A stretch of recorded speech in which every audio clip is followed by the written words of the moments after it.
This is the Joe Gaither Show on BamaCentral.com. Good morning, Tuscaloosa. Good morning, Tuscaloosa. Internet world, yes, it is a good morning still. Internet world, West Alabama, how we doing today? On Monday, it's the first Monday in September 1st. Happy Labor Day to everybody who's enjoying a day off, or if you are at work because it's Labor Day, you got to labor on Labor Day. I hope you're enjoying yourselves as well. Thanks everybody for joining us on the Joe Gaither Show on BamaCentral. You guys are watching us on the BamaCentral YouTube channel, right here on the BamaCentral Facebook page, on my own social media machine at Joe Gaither 6. You can find me right there, or on your favorite podcast platform. Lots of you did that in August, and I cannot thank you enough for downloading, rating, subscribing, reviewing the show on Apple Podcasts, Amazon, Spotify, wherever you get your podcasts. You can find the Joe Gaither Show on BamaCentral. We're live in the Derek Daniel State Farm Studios. You can call Derek for all of your insurance needs at 205-758-3391. Like a good neighbor, Derek Daniel is there. Call and see how much he can save you today, whether it be home insurance, life insurance, renter's insurance, car insurance, motor's insurance, really everything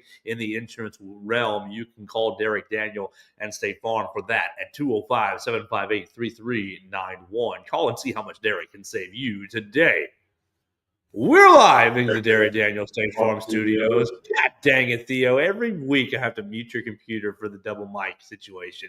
Well, welcome in. We've got our man, Theo Fernandez. You follow him at Theo Fernandez _ on the Twitter machine. And we're going to spend the day hopefully trying to make you feel a little bit better, maybe a little worse. You'll feel something in this hour because we're going to talk about Alabama's debacle down in Tallahassee, losing 31-17 to Thomas Castellanos, Mike Norvell, Gus Malzahn and company. Tony White, too. Got to give Tony White and the defense a lot of credit to Florida State, but it did not get off to a good start. The Alabama football 2025 season did not get off to a good start, and we're going to spend the day talking about Ty Simpson, talking about the defense, talking about the offensive line, a little bit of Ryan Williams. What happened to Ryan Williams? We'll talk about a lot of different aspects. Did the running backs get enough carries on Saturday? Which running back impressed you the most? Obviously, with Jam Miller being out. And is the defense fixable for the next 11 games? We've got a lot of questions, a lot of things to get into for the weekend and from the game. You guys can leave us a comment at Joe Gaither 6. Give us a call on the voicemail line at 205-462-7340, extension 800. We've got 2 voicemails in the tank right now. We will get to those pretty much right off the bat after we find out if Theo Fernandez is alive and well. I know you went down to Tallahassee. Do you still have the war chant ringing in your ear? How are you, and good morning? Good morning, Joe.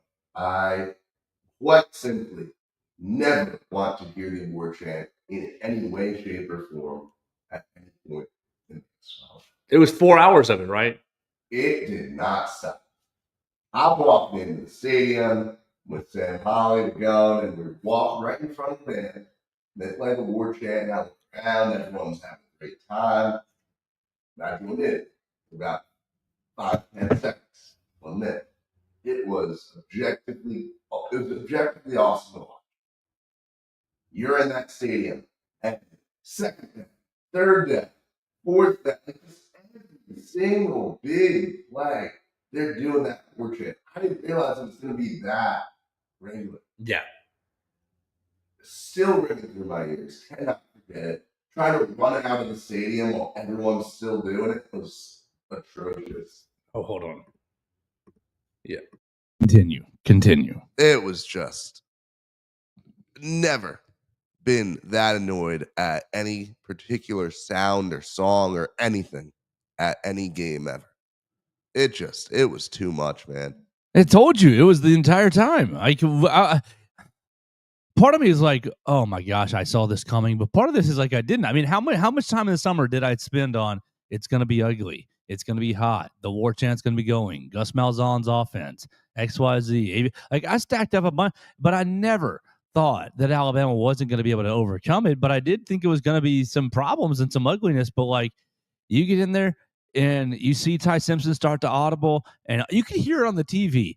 Oh, but then the decibel level just goes up even higher. Oh, It's just like the decibel level kept rising and rising, and it seemed to me that it really, really affected some things.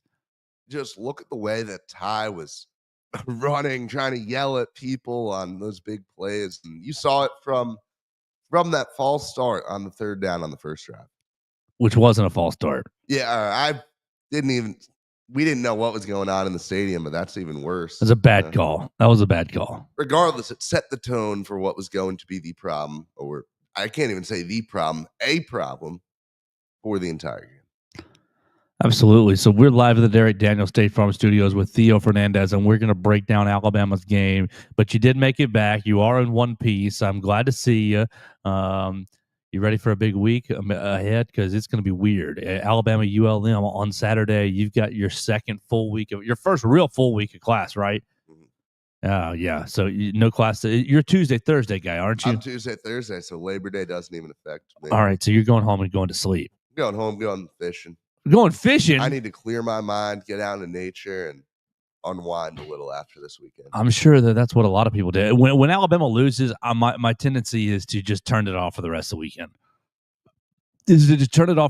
I had so many people send me messages and comments and DMs and questions and like people that I haven't heard from in ages. And it's like it happens every time Alabama loses. I have so many people that reach out. Oh man, not so good, Joe. Now is it? It's like, yeah, thanks, Billy Smith. I haven't heard from you in 4 years, but I hope you're doing well too. Good to hear from you, sir. It never fails. Never fails. Joe, I broke my phone, as anyone here can see, on Friday morning. That was a blessing in disguise. It was a blessing because I just know that when I finally get it fixed and all the messages come through, it is not going to be fun. But yeah, I have been basically no contact with people. So if anyone's watching this and you've tried to text me, I did not see it. And I will respond to you on Wednesday when I have a new phone, and I'll probably be in a better mood about the game. No, I don't think there's a way to get to a better mood. I know that's what we're supposed to be doing right here, is to like talk through it. But it was that ugly. It was that bad. What side do you what do you want to start with? The offense, the defense? Let's start with the defense. No. What defense? What defense? There's so much to pick apart no matter where we turn. Florida State with 230 rushing yards. What defense? 230 rushing yards. Let's see. That's comparative. I don't know what that. Yeah. 152 passing yards. Didn't even really get you in the air. 9 of 14. 14 passes. 14 passes. And they're taking care of business in emphatic fashion. 78 rushing yards for Castellanos, 56 yards for Mekhi Danzy, 31 yards for Usman Kroma. Our man Roydell Williams didn't even do anything, 14 rushing yards on 6 carries, but he did smash right through Deontay Lawson's face on 4th and 1. We need to start this day with having a conversation about Deontay, don't we? We do. Everything we heard all summer long was he's close to 100%, he's close to 100%, he's close to 100%.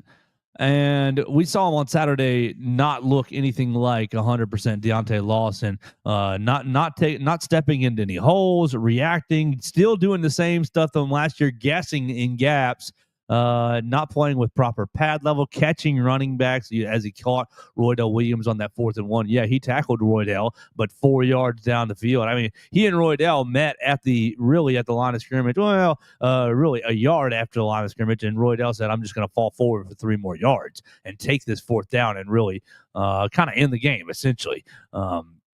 Keep the clock winding down. Was that what that was? Let me click on his stat broadcast, find exactly what that was. Yeah, 4th quarter, 4th and 1, 9:54 left to go. He smashes right through Deontay Lawson's face when Alabama really, really needed to stop to give the offense one more chance. Just not a good performance at all from the defense, and in particular, the three inside linebackers, Deontay Lawson, Nikai Hill-Green, and Justin Jefferson, all playing flat-footed, all playing like they were guessing gaps, jumping in and out of gaps, not playing with proper. The pad level is what infuriated me. I mean, you're seeing the block go around social media where Justin Jefferson gets arc blocked by a tight end. Tight end's kind of leaking out towards the bottom of the screen and just plants Justin Jefferson on it. No physicality from the inside linebacker room, Theo. None at all. And just drive me absolutely, just makes me sick and makes you not want to watch the game, because the defense, and in particular the heart of the defense, just playing with no oomph, no want to, no will. Jefferson and Lawson just and Hill-Green too. And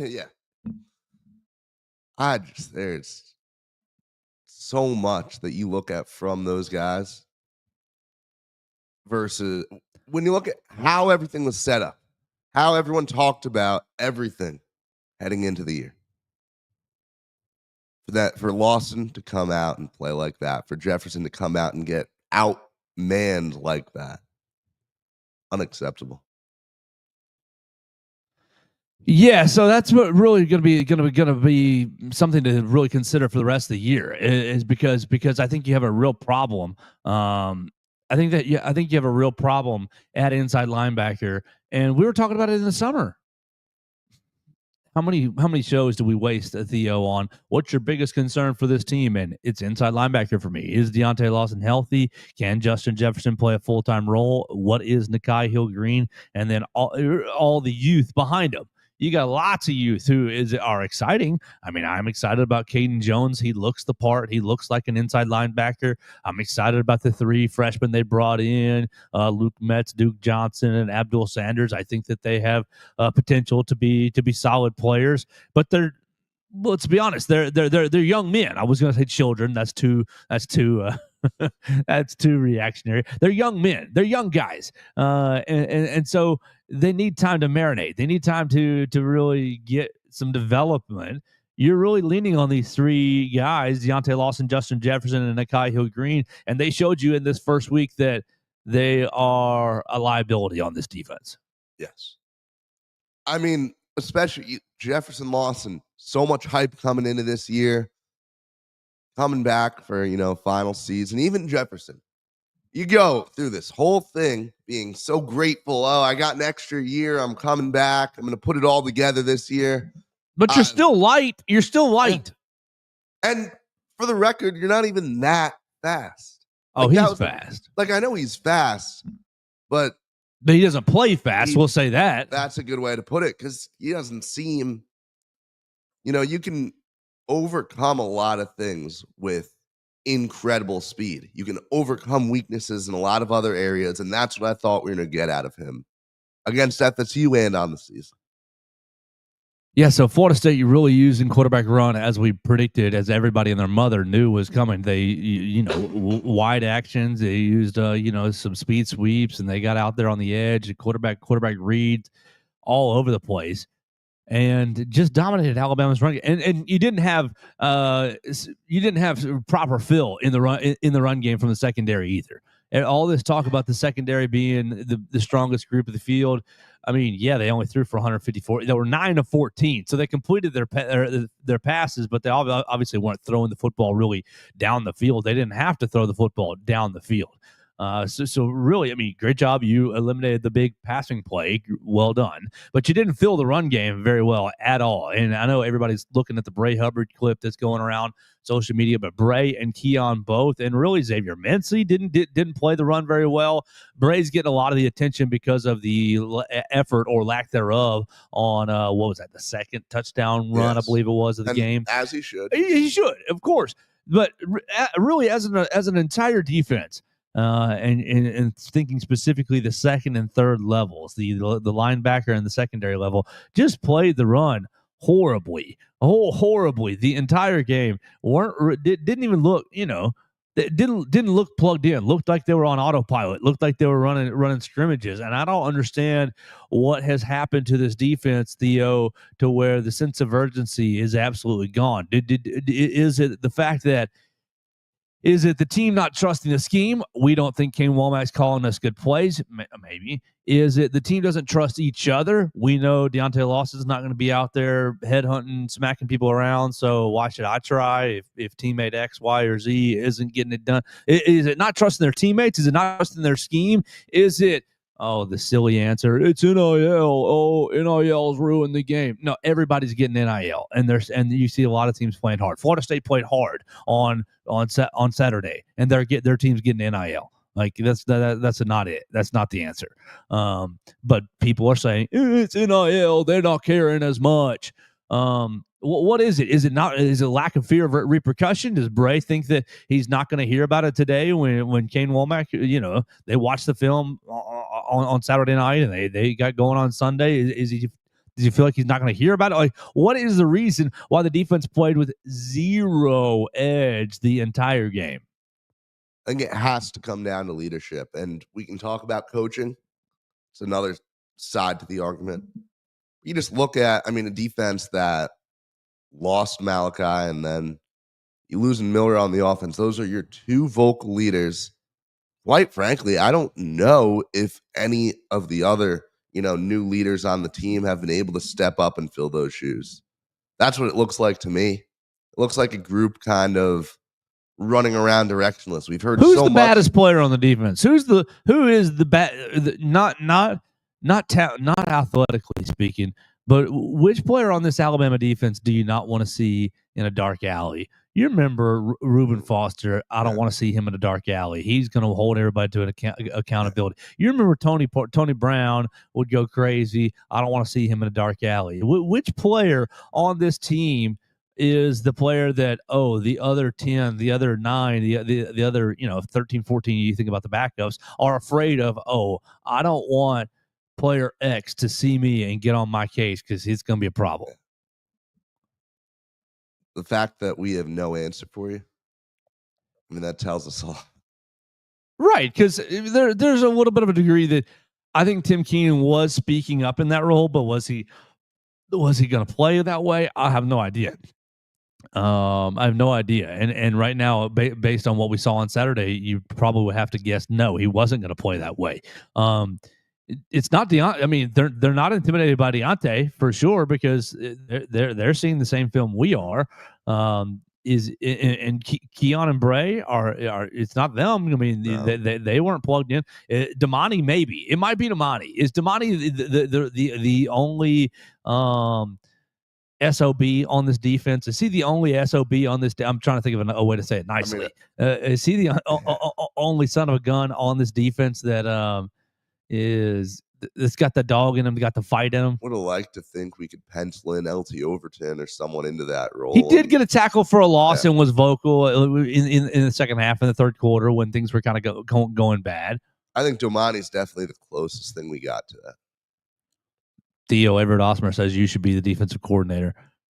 If you were the defensive coordinator, what are some of the things you would be doing to get this right in a week? First of all, I am tearing everybody on that unit a new one as soon as, yesterday. That's what I'm doing right now. That's where it all starts because quite frankly, everyone just looks too apathetic. It does not seem like DeBoer and Womack really care all that much about the product that was being put on the field yesterday. That's unacceptable in every way, shape, and form. I look at this defense. I look at the way that we were talking about them all summer. And I think we had some pretty good reasons to be as excited as we were to see this unit. To go out and have that kind of showing. To go out and just not only do you get outplayed, you don't even really look like you're all that bothered about it. I've heard people say it was the best secondary in the country. Seriously, that is an argument that we were having with people over the summer. It could still be the best secondary pass defense wise. They definitely they didn't stuff the run like they were though. They did not at all. And You know, like I'm not even all that mad about like, oh, Squirrel White gets by Dijon Lee for 40 yards. Like I'm not even all that worried about that in particular. Happens. Freshman's out there, you'll get beat.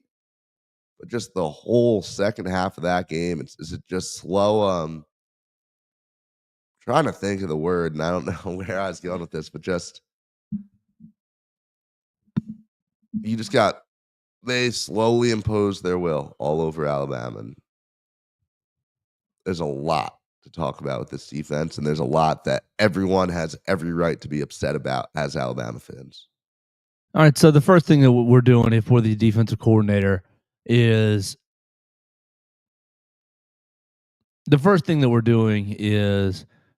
getting after him about the effort, because the effort was just unacceptable. That's a baseline deal. We can talk about the scheme and the 4-2-5/3-3-5. We can talk about the scheme not being, not being really up to par to play, college football. We can talk about it being, 3-2-6, whatever you want to talk about with a scheme that gets you upset. But nothing really matters until the effort jumps back up to, quote, the Alabama standard. And we've been hearing this, well, we're going to find the Bama standard again for the last 4 years, 5 years.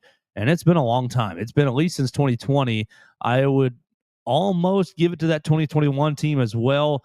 They did make the national championship. I think they played fairly well through most of the year. But I think that's where your decline started to happen, where it's not life and death anymore. Well, you got to get back to a point defensively where it's life and death. Every yard is life and death. Playing with proper pad level is not a question mark. I mean, Deontay is the easy example, but the whole defense played with improper pad level and not playing low enough underneath their opponent. And when you give up 230 rushing yards, I mean, Florida State was underneath you and was in you, pushing you down the field pretty much to a man.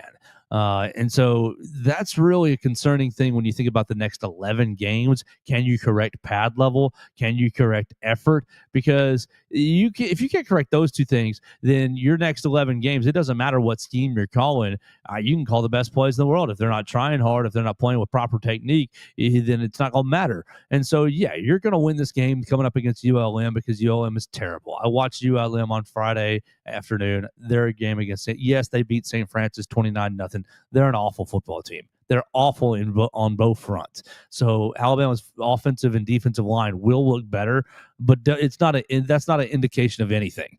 So you're going to win this coming Saturday, but like you got 10 more games of really 9 because you get the Eastern Illinois game as well. You got 9 games where you could lose any of them with improper pad level. Missouri looked really good. Vanderbilt looked like they took a step forward. So, like, where's the other gimme games on this schedule? Oklahoma looked good. LSU looked good. Auburn went on the road and won. They got it done. They didn't look like a complete offense, but they went on the road and got it done. Tennessee gets it done with Joey Aguilar. So, like, it doesn't really look. South Carolina looks like a national championship contender. Georgia as well. Like, you've got 9 more games.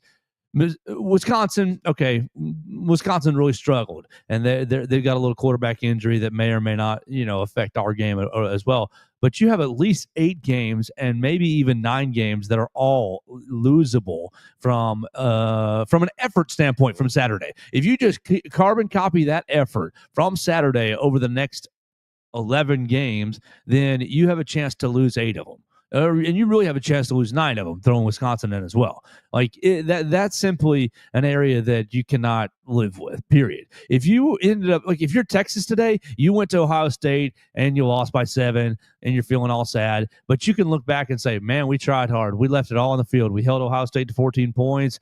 The offense was just close enough in this area, just a step away in that area, XYZ, clean these things up. It's going to be a good year. You look at even Clemson. Oh, we lost at home to LSU. The effort was there. The effort was extremely high. But even Auburn, they had some things to clean up, obviously, and they were playing a lesser, an inferior opponent, really, in Baylor than some of these other teams that I'm using. But their effort was at a level to where, hey, we're trying our best. So that's really where you got to start defensively.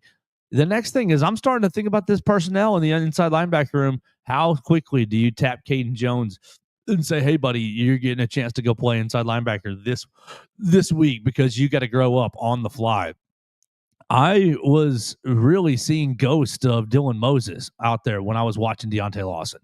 And Dylan came back to Alabama after a knee injury and tried to, and had an okay season. No, had a subpar season, honestly. Had a subpar season, and all the entire year it was he's a liability on the inside. I think this is 18, Theo. I think this is 2018, 2019.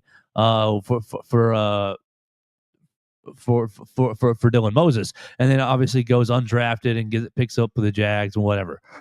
I see very similar stories, unfortunately, with Dylan Moses and Deontay Lawson. Deontay came here, 4 or 5-star athlete out of Mobile Christian, and was a really good athlete, was an incredible athlete, really in high school when I saw him, and just has never really stepped into, I'm an alpha on the field. I'm going to take this incredible athleticism and become just a destroyer. He started to have, he had some good games last year, but on the whole, majorly guessing gaps, trying to use his athleticism, trying to get around offensive linemen rather than go through anyone. And so I'm pretty concerned still where you're at with the inside linebacker room. I think the effort is will tune up the secondary. Get in the secondary's rear end about effort on every play, life and death, XYZ. Bray Hubbard, do you want to play football or not? If you don't want to play football, if you want to go hunting, man, well, I get it. The woods are cool. Like, enjoy that. But I think the secondary personnel, I'm not as out on the personnel after 1 week in the secondary as I am really in the inside linebacker room. So just to clean up the effort in the secondary, but I think in that inside linebacker room, you're starting to think about getting some other guys ready ASAP, getting some other guys some experience. I know that you want to be loyal to Deontay Lawson for being loyal to you and for all the work that he did in his rehab. But if he's not ready, he's not ready. And Saturday told me that he is a long way away from being ready. And whether it's physically or mentally, it's one or the other. And I probably lean closer towards the mental side than it is the physical side, because he's still guessing just like he was last year. He was hesitant off the football, which to me is all kind of mental, cleaning up the mental side from an injury, which is really, really challenging. And maybe it is physical. Either way, what you got out of him on Saturday was just not good is a nice way to say it. Pathetic. It was pathetic. It's a lack of instinct is how I would describe it. You look at the defense overall, and what really scares me is there's some things that are meant to be fixed up, right? A lot of times you'll have an issue arise and okay, good. We know what we're struggling with. This is the time to get it cleaned up. We are messing up all of the stuff that was supposed to come together in the offseason. Right. And that is what's unacceptable, because you're not going to fix every single one of these problems over the next, 2 weeks. You just had 2 months to do that. It feels like a continuation of last year to me. And I look at Auburn, right? The way that Jackson Arnold was moving the chains, the way they're going to run all over this secondary or this front seven in its current form. Like, it would be just a repeat of what we watched against FSU. Yes. Auburn, Georgia, Gunnar Stockton was moving just a little bit, obviously against Marshall. Gunnar Stockton was moving a little bit. Lenore Sellers, oh my goodness, at South Carolina. I mean, think about the mobile guys you're going to see. Diego Pavia, you're going to see a lot of them. Aguilar can move just a little bit as well at Tennessee. It's going to become a huge problem, huge problem. And so, you got to decide pretty much today, are you getting other inside linebackers repetitions? Is Nikhai Green going to be able to give you more than what he gave you on Saturday? What he gave you Saturday, 3 total tackles, missing a bunch of tackles and being in the wrong gaps. Deontay Lawson, 6 total tackles, missing a bunch of tackles, jumping in the wrong gaps. Justin Jefferson, 6 tackles as well. This defense calls for the inside linebackers to be bad men. And they just were far from that. It calls for you to see ball and get to the ball and hit it as soon as possible. These guys were not following the right read keys. You had several instances to where two guys were going at the same guy, and Castellanos is just pulling it out and running around right around everybody because everybody took the dive. I'm gonna pull it out and cruise for 7, 8, 9 yards. Like the eye discipline was disgusting, and so Am I hitting the panic button yet? Yes, I am. I am absolutely hitting the panic button with this Alabama defense, and I really try not to overreact, but you should be reacting really, really, really, really, really emphatically over this weekend, because if that's the inside linebacker play that you're going to get all year, then Ty Simpson his margin for error just went way down. And we'll get to Ty Simpson here in a second, but the point being is Ty played like a first time starter. He had some ups, had some downs, he had some errors, but he's going to have to grow up as soon as possible, like sooner than possible. Yesterday is when he's going to need to grow up and become, you look like a veteran quarterback. He didn't look like a veteran quarterback on Saturday. He looked like an inexperienced quarterback trying to figure it out and doing an okay job, really, but no room for error if the defense is going to be playing like that. Oh, absolutely, absolutely horrible on Saturday, just effort-wise, schematically. I'm smashing the panic button on the defense, Theo. I think you'd be crazy not to after what we watched on Saturday. All right. Any other defensive conversations you want to get into? We can talk about the bust. I mean, Deontay Lawson lets the running back go out of the backfield on him down the field for a wheel route. You already mentioned Squirrel White getting by Dijon Lee. My only issue with some of this is you're playing so many guys, and DeBoer was talking about that after the game, that he was asked about specifically Caleb Edwards and London Simmons. That's who he was asked about after the game, because these are two guys that they really haven't brought too much up in fall camp. Now, if you're listening to the show, you heard about London Simmons a decent bit, but talking about Caleb Edwards and London Simmons. Now, Caleb Edwards playing tight end. We're talking about Dijon Lee and London Simmons and Isaiah Fonga, really younger players. Zay Mincy falls into this as well. Mincy was out there a lot. Right. You put a lot of young guys on defense, and I'm not sure if that's really the answer. If you don't need to dial it in. Yes, we're talking about playing new players at inside linebacker, because I think that maybe your 3 inside linebacker candidates might be cooked, might be a little bit cooked, maybe a lot of it cooked. But I think the rest of the team, your frontline guys still are your frontline guys. The effort just wasn't good. And that is a question that I don't really understand. We'll ask about that later today. I'm sure we're going to talk to Kane Womack, Ryan Grubb, and Kalen DeBoer here in just a little bit. We will ask about the effort for sure. But the frontline guys are still the frontline guys. I do think that maybe they're a little quick to put young guys out there. Now, London Simmons, he's got to play because of the Tim Keenan situation. But still,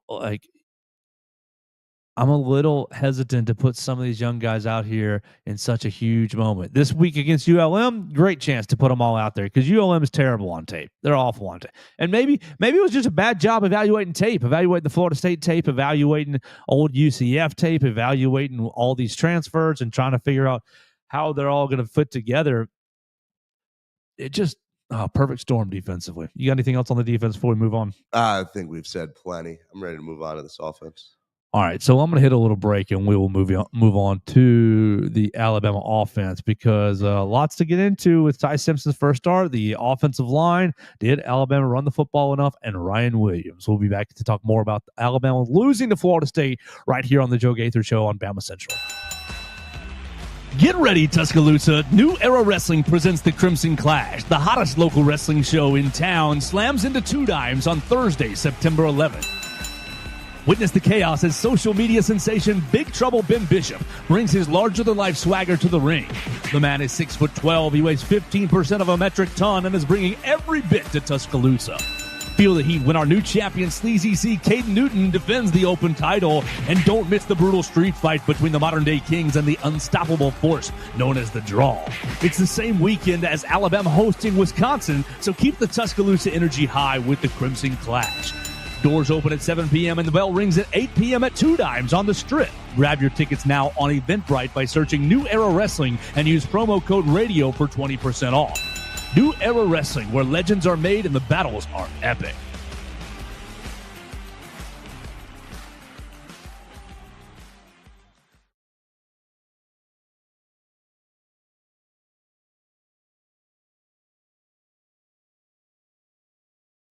Yeah, that'll help if we unmute ourselves. We're back here on the Joe Gaither Show on BamaCentral, BamaCentral.com. Hanging out live in the Derek Daniels State Farm Studios. Call Derek for all of your insurance needs at 205-758-3391. You can call us. Oh, yeah, you can call us on the voicemail machine. Let's go ahead and hit our voicemails right here.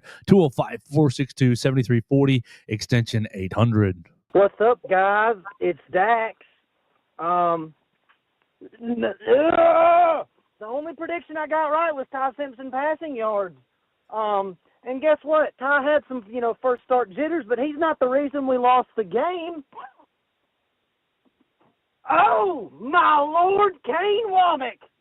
When the bus is headed back, when you go through Mobile, you better chunk that boy out the window. Leave Kane Womack in Mobile and tell him to never step foot on campus again. Their freaking offense handled our defense like Shane Gillis' cousin handled the dang grilled cheese. What is that? We had no pass rush. Like, our defensive line looked like freaking toddlers trying to get past a freaking brick wall. It wasn't even funny. Like, dude, Thomas Castellanos was just running circles around us and passing. Like, what was all that preseason hype about our defensive backs being the best in the nation? What? What was that? Huh? Preseason hype? Out the window. Also, Ty would have done better if our offensive line wasn't letting people through like it was freaking air. Like, what in the bleep? What was that, Alabama? Oh my Lord. Okay, my blood pressure's rising tremendously. I need to quit. But all right. Oh, man, that was a headache and a half to watch, man. Ty Simpson could do really good this season if our offensive line wasn't acting like, our offensive line the past 4 or 5 freaking years. Like everybody's saying, Alabama's offensive line's like one of the best units in the country. Well, we had 4 returning starters, but guess what? Those starters last year were not the best in the country, so what made people expect that they were going to be any better this year? What just happened? Love you guys. Roll Tide. We'll get them next week. So, like, what is this standard that everyone talks about? Like Parker Brailsford, Deontay Lawson, Tim Keenan. Is the standard going 9-3? Is it going 10-2? Is it making the playoffs? Like, what is the standard in your own words? That's what I'm trying to say. Maybe I should ask them that or somebody that on Tuesday, because please enlighten me, because this is not the standard of Alabama football I grew up watching. I mean, like, we don't really have any fire or really accountability in anything that we do. We're just out there going through the motions. I mean, last year against Georgia, that might have been the flukiest win ever in my lifetime by Alabama, ever. Like, we're not even the same team since then. Very pathetic and borderline embarrassing. There's Dax and Hunter on the voicemail machine. You can call the voicemail line at 205-462-7340, extension 800. Oh, Dax was not happy. Hunter was not happy. Theo, what do you think about those guys? Love hearing from both of them, but Hunter hit the nail on the head. What is the standard? That sums up all the discourse that I think we're seeing this week. The Bama team that lives up to the Bama standard that I used to know does not go out and do any of that in Tallahassee. What is the standard? The Standard's 9-3 apparently right now. The Standard's 8-4 because they're looking at it right now. They're looking at 8-4. They're looking at 7-5. They're in trouble. They are in trouble. Now let's talk about the offensive side of the football, because we just spent most of the time on the defense, and I think that the defense is pretty self-explanatory with the poor linebacker play, not using your eyes, very disciplined and playing with poor pad level and effort. Offensively, all the talk was supposed to be about Ty Simpson and how he was going to play. I went through the Ty Simpson tape a couple times, and I think he played about a C+ level. I think he played fine. I think he played okay. He was 23 of 43? Is that what I have? 23 of 21? Yeah, 23 of 43 for 254 yards, 2 touchdowns. He ran the ball 9 times for 19 yards. Is that what I have? 17. 9 for 17 yards. Yeah, thank you.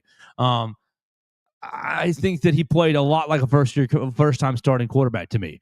I think he played like you can't expect too much more. Like, he didn't turn the football over. Well, think back to Jalen Milroe's first start. He turned the ball over like 3 or 4 times against Texas A&M, replacing Bryce Young. He didn't play like Bryce Young, but he's also playing on the road. I think playing on the road, I mean, Theo, you talked about it at the very beginning. That war chant was going. I think that Ty played fairly well for the environment, but Ty didn't get really a whole lot of help. You need to pick up your first-time starting quarterback. You need to help your first-time starting quarterback. The offensive line gave up. Yeah, they had the 2 sacks, but I think it was over 13, 14 pressures on the day, 3 or 4 quarterback hits. 3 or 4 quarterback hits, and the offensive line. I mean, the run game outside of. I mean, that first drive. After that first drive, I was on cloud 9. Because I thought, wow, if this is what the offense is going to be this year, grinding it out, leaning on the running game, just making people feel you. Wow, you do that all game, Florida State's really going to be in trouble towards the end of the game. They were only able to do it the one drive. Lots to get into offensively, whether it be Ryan Grubb and his plan to put the ball in Ty Simpson's hand 43 times. First time starting quarterback on the road, you're going to ask him to throw 43 passes. I feel like that was a little bit absurd, but I am not Ryan Grubb. We can talk about Ryan Williams dropping 3 passes, officially 2 on the stat broadcast sheet, but Pro Football Focus had him dropping 3. Even on that play that he got hurt towards the end. I mean, the ball's in your hands, Ryan Williams. You got to make. You got 3 or 4 opportunities to help Ty Simpson out. Josh Cuevas with a drop as well. I just thought that the offense as a whole, like, people wanted to. You want to talk about Ty because he's the first time starter, but. I give Ty a C+. I don't give the offense a whole lot better than that. Probably even worse as a whole. C-. The offense was the offense better be glad that the defense played at an F- level, because if the defense played any sort of good and they lost the game 20-17 because of all these missed opportunities. They missed 3 4th down opportunities, 1 missed field goal, 50-something yards, which that's another conversation as well. But I mean, I think the offense, nobody played good. Nobody played well. And the offense did, I guess, fine. Fine is a perfect word for it. Look, like, I came in saying, I think we'll see Ty throw a first half pick while he's trying to adjust. He didn't do that, but he wasn't lights out. He was not super concerned with Ty. I think my view of Ty Simpson is one of the few things that hasn't changed from this one game. Because the way I view a lot of other things on this team has, I think Ty still is what we thought he was. I am just so disappointed in this team's ability to run the football. And I'm also starting to think that, our lack of concern after the Jam Miller injury, us going out and basically saying, we think that we trust these guys to just come out and get it done still. That faith is gone. That we need Jam Miller back as soon as possible. You think it's a Jam Miller issue, or rather than rather than these running backs? I mean, these running backs did fine to me. 5 carries, 31 yards for Kevin Riley, 9 for 26 for Richard Young. You had Daniel Hill 3 for 9 yards. So, like, you were averaging on the whole, those guys Jerry Washington 2 carries 1 yard. The running backs averaged almost 4 yards a carry, 3.36 or 3.8, 3.68, something like that. So almost 4 yards a carry for the running backs. It was uninspiring to me. It was. You can talk about problems with the line. You can talk about any issue you want, but at the end of the day, I just don't think these guys were running the ball at the level that they should be, at the level we need them to. I mean, Kevin Riley showed more heart out there than just about anyone on the field. Go Wildcats. Kevin Riley impressed me a lot. Gotta love the local talent. I thought he was impressive, slipping through the line and exploding. I thought he picked his gaps pretty well. 5 for 31. My issue was you're asking Ty Simpson to throw the ball 43 times. Like, Florida State wasn't really that far ahead of Alabama. Even at 31-17, that's 2 touchdowns. All you got to do is get in the end zone. All you got to, like, you're at goodness gracious, you are at 14. You were at 24-14. Is that right? Yeah. You were at 24-14 for a while. Or no, it's 24. It was 24-10. And then we scored to make it 24-17, and then they immediately answered. Okay, yes, exactly. So you're at 24-10, and all you got to do is go score a touchdown to get that touchdown to take it to 24-17. And yes, they did re-answer. But like, I felt like Alabama was feeling the pressure of the game and abandoned the run game in the third quarter, when you just need the 1 touchdown to make this thing closer again. You can take another 7-8 minute drive as long as it ends in points. And they messed around a lot in the third quarter, abandoning the running game. I was not impressed with the offensive line. I was not impressed with Caden Proctor. Wilkin did okay. He didn't do great, but he did okay. He was serviceable. I was not really impressed with Gino. I was not really impressed with Parker and Cam either. The only time a running back gave up a sack, we were talking about Jam Miller and where you'd miss him his pass protection. Daniel Hill stepped up on a 5-man pressure and danced with a linebacker for a second before the linebacker got around him for a sack. I just think that for a first-time starter, Ty just wasn't really helped out by the rest of the team around him. And Ryan dropping passes, Ryan going up with one hand on that slant that ended up dropping the screen pass, not focusing on the screen pass that probably would have turned into 7-8 yards. Like, you need to stay on schedule. One of my big keys to the game was winning on first down, to stay on schedule. You need to stay on schedule. You weren't able to do that.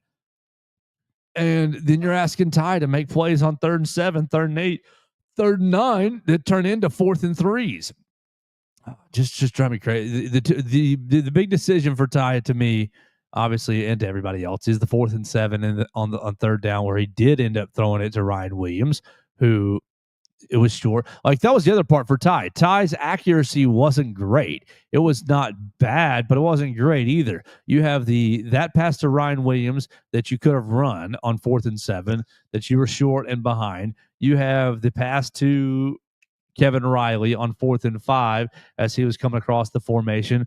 Well, if you throw that ball out in front of him, he probably catches it and goes for a first down. Instead, it was high and behind him. He slows down, he jumps in the air to catch it, and he's tackled before he can get to a first down line.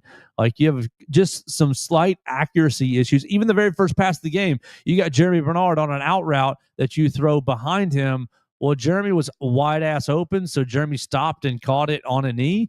And so, yeah, it was a 15, 16-yard reception. So great, everybody's moving, but it could have been 23, 25 yards because if you'd have thrown it out in front of him. Like, his accuracy issues weren't detrimental, but they also weren't very good. He had another one to Cuevas, where Cuevas is running as a crosser, and he's throwing it behind him. Well, Cuevas is only able to get like 2 yards instead of 4, 5, 6 because you didn't throw it out in front of him. Like, the placement matters. So was Ty? He was fine. I mean, he was fine. He had a couple passes to Jeremy that Jeremy turned into some good yardage, but other than that, it was see ball, throw ball. Like, he was late on some passes. He was late on some decisions that, if frankly it was Jalen Milroe throwing those passes, Jalen would have been crucified for being late. Now, at least Ty got there. Jalen last year struggled to even get there to a check down, and Ty did get to some check downs, but He didn't play like a Bryce Young, Tua Tagovailoa level to where he's elevating the offense. And so because of that, you need these guys to help you out. You need to not have the sacks. You need to not have the quarterback pressures. I think I saw Pro Football Focus. He was 20 of 29 when he was unpressured. The rest of the stuff was from pressure. And so just not good enough. So that makes what, 3 for 14, 3 for 15 under pressure, roughly. Just not good enough from the quarterback position to deal with the problems that were happening on the offense. The lack of a traditional running game, the lack of protection in the passing game, and never knowing who's going to drop the freaking football. Catch the ball, guys, when it's out there, because at least on a couple of times to Ryan, the ball was in a fine place for him to catch the ball. There's no excuse to be dropping some of those. And Ryan, I mean, obviously I personally I don't think we'll see him until Georgia at this point. Regardless, I mean, he cannot have another performance like that. We need him to be the player, at least half the player we thought he was going to be coming in. Like, I don't know. I'm not good at gauging concussions and how long it'll take to return, but would you expect him out there in 2 weeks against Wisconsin, Joe? Maybe, but to me, I wonder if he's also dealing with other injuries. Well, that's what I was thinking coming in, because you look at him out on the field, and we hadn't heard anything about other injuries, had we? No, but the last thing that I heard in the second scrimmage was Ryan didn't get that many passes thrown to him in the second scrimmage. Now, reportedly, he did score a touchdown. But to me, his play on Saturday looked like something else was going on. Whether he had a wrist injury, whether it was a finger or hand issue, people are talking about, this anxiety T-Rex that he was carrying in there. Like, I don't give a rip about that. But like, to me, it looked like something else was bothering him. That's why he's dropping these passes. Did not feel like the player he was last year at all. Right, exactly. And so I have no idea what's really going on with him. People are, he's 18 now, so you know.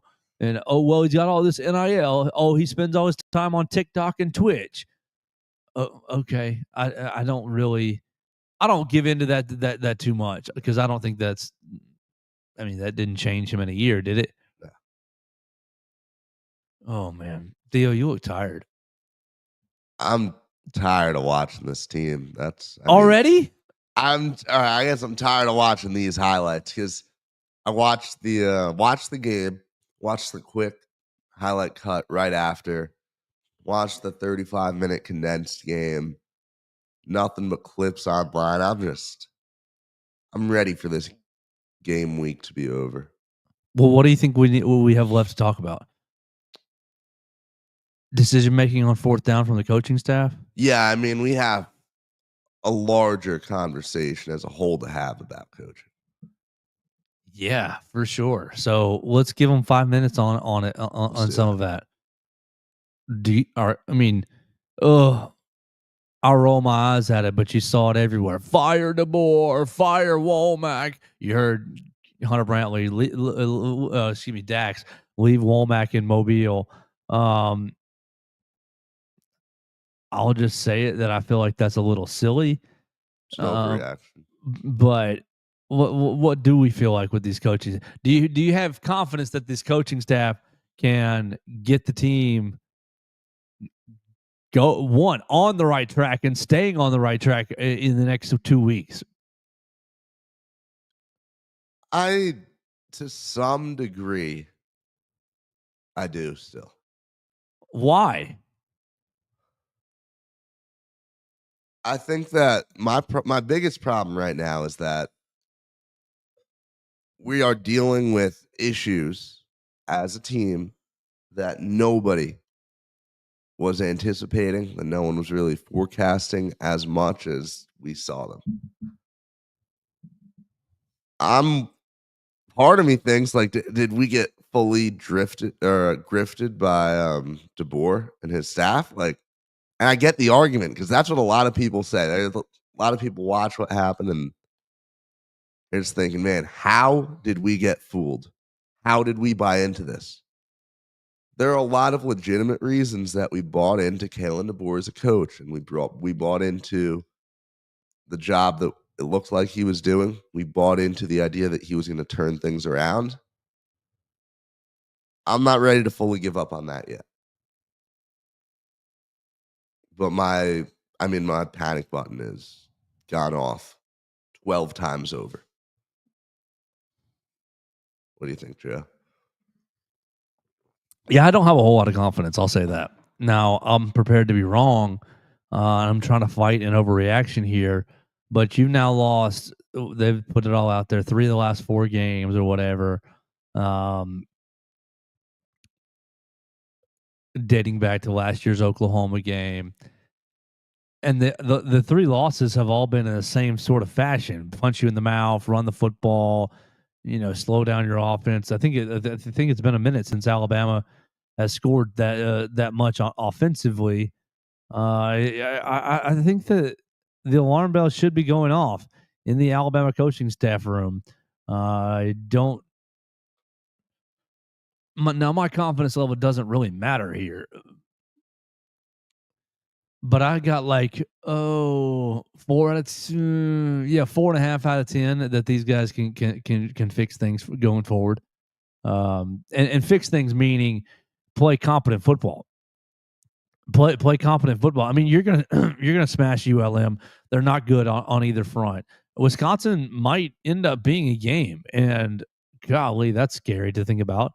Then you're going over to Georgia, and that's gonna be a wild time. Like, every time you've played on the road for the last handful of times has been absolutely horrific. Like, is there an issue going on the road? You're seeing posts about the team being out till late, DoorDashing food late in the hotel rooms. I'm not sure if they just need to rework their entire road trip plan or what. But no, I don't have a whole lot of confidence that this coaching staff. I mean, the rest of the road schedule, we did it all summer long, that the road schedule is brutal. And we were always assuming that they would pull one out at Florida State, but Georgia and South Carolina would be really challenging, and maybe Missouri would be a sleepy morning. Like, Auburn, really challenging. Like, the road schedule is still all out there in front of you. Are you going to go 3-1 the rest of the road schedule? You better, because if you don't, you're going to be missing the playoffs. And all this talk about last year not being good enough. Well, last year's going to be as good as it gets. And that's a scary thought here. It's a terrifying thought. Right. So no, my confidence level in the coaching staff getting it right is about 4.5. Yeah, I mean, I'd still lean a little higher. It's one game. I don't want to. It's one game, but the losing style has become a style in the last 4, 5, 6 games. It absolutely has. And you talk as much as we can talk about, DeBoer, look, he kept the whole team together. Everyone's fully bought in. We didn't lose anyone in the spring portal. And then to go out and do this. It's pretty embarrassing. It's pretty embarrassing. Gus Malzahn, he laid it all out there on the table, and Kane Womack and company could not answer. So we'll see how the team continues the rest of the year. Obviously, we'll be right here all game long, all year long. But this week is ULM. We'll start getting ready for ULM in a day or so. We'll give you another day to mourn this season opening loss. You can call us on the voicemail line at 205-462-7340, extension 800, if you want to leave your reaction for the program. We'll keep talking about breaking down this loss tomorrow with Mason, get his reaction. I'm sure that Mason's not going to take a victory lap over Ty Simpson's play, or not, or maybe he will. We'll see. We'll be back here with Mason. We're going to go talk to Kalen DeBoer, to Kane Womack, to Ryan Grubb, so you can follow that on the BamaCentral YouTube channel. Let us know if you have comments for them, questions for us, at Joe Gaither 6, at Theo Fernandez _. And we'll talk to you again tomorrow right here on the Joe Gaither Show on BamaCentral and BamaCentral.com.